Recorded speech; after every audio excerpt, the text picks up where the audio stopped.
Good afternoon. I made a couple of serious videos this morning, and I did one where I said that the average price of a used car was around £17,000 in the UK. And at the end of that video, I put a sort of throwaway comment saying, here's 5 cars that I would buy if I had 17 grand. So in this video, let's look at them in a little bit more detail, and I'll explain why I would buy those cars. So first up, Dacia Duster, 2021 Dacia Duster 1.3 to 3-cylinder. It's a bi-fuel, so it also runs on LPG.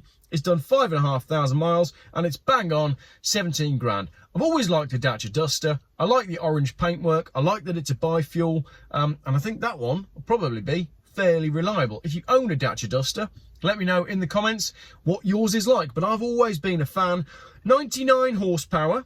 So it is the least powerful of all the cars I've chosen. 0 to 60 in 14.4, not the slowest of all the cars I've chosen. Top speed of 106, still not the slowest of all the cars I've chosen. It'll do 43.5 miles to the gallon average and is £170 a year to tax. That Dacia Duster over 3 years, if we assume you do 10,000 miles a year, is going to cost you £4,985. So that makes it the second cheapest car to run over the same equivalent mileage.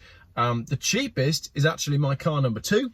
This is a 2017 BMW 320 diesel touring. It's done 79,980 miles, and it's 16,995. Can you really go wrong with a BMW 320 diesel touring? They are fantastic. Fair enough, it's a bit newer than I'd normally like. It's a lot newer than this BMW, and it will probably go wrong. However, it does look good in Astoral Blue, doesn't it? It's an automatic as well. 187 horsepower, 0 to 60 in 7.4 seconds, so the third fastest car of the 5 I've chosen.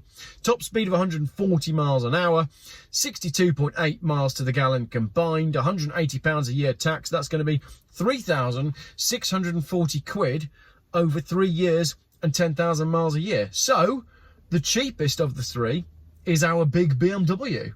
If you're feeling a bit more adventurous, we've got car number 3, which is a 2000 Porsche 911 Cabriolet. It's a 911. I mean, come on, you've got 17 grand to spend. The world is going to end very soon. Motoring is definitely going to end very soon. Get yourself a 911. This one's done 84,000 miles. It's a 3.4 litre flat 6 and it's 16 grand. 300 horsepower. 0 to 60 in 5.2, top speed of 175 miles an hour. Miles per gallon combined is 23.9. Your tax is £325 for the year. So that's going to cost you over 3 years and 10,000 miles, notwithstanding the fact that you're going to have to do quite a lot of engine work if you do 10,000 miles a year in a 23-year-old Porsche 911. But £9,121 to run your Porsche for 3 years.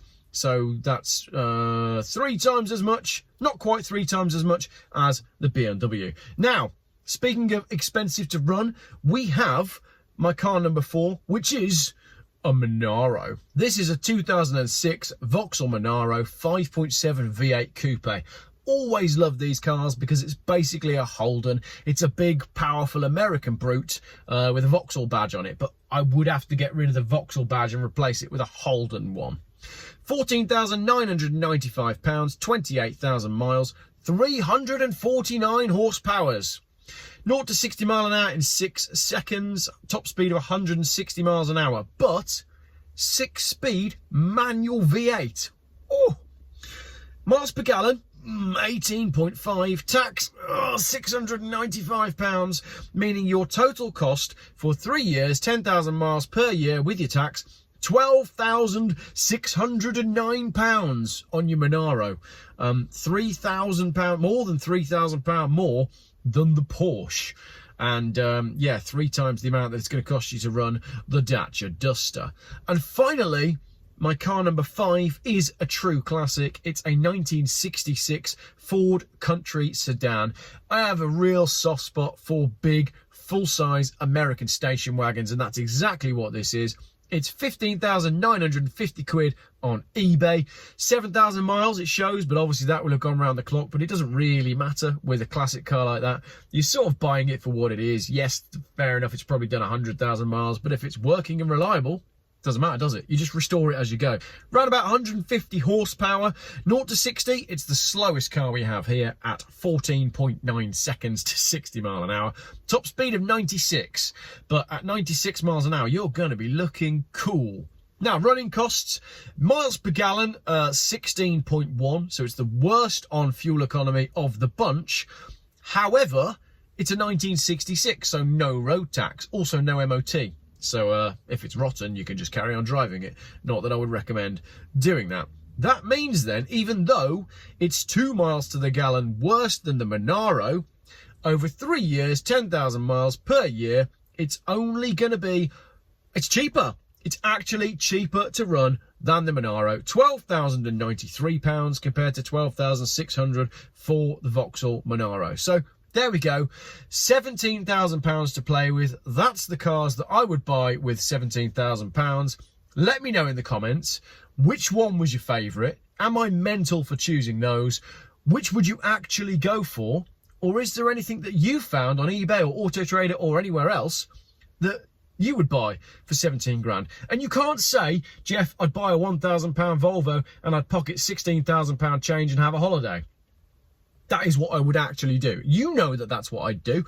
I know that that's what I'd do. A £1,000 Volvo and 16 grand in my pocket. But for the purposes of this video, just pretend that you're spending 17 grand on a car. All right, 15 grand minimum, 15 to 17,000 pounds. Post it up in the comments. What would you buy? That is the end of a busy day of videos that were quite hard to get out. My EV one attacking Quintin. No, I wasn't attacking Quintin Wilson at all. But to be fair, if Quintin Wilson has his way on the EV stuff, you won't have cars like this because you just won't be able to drive them anymore. That's why I make the important videos. And when I make the important videos, it makes me enjoy the more light-hearted videos even more. Thank you very much for watching. Would you like to have a quick look at those two cars? Come on then.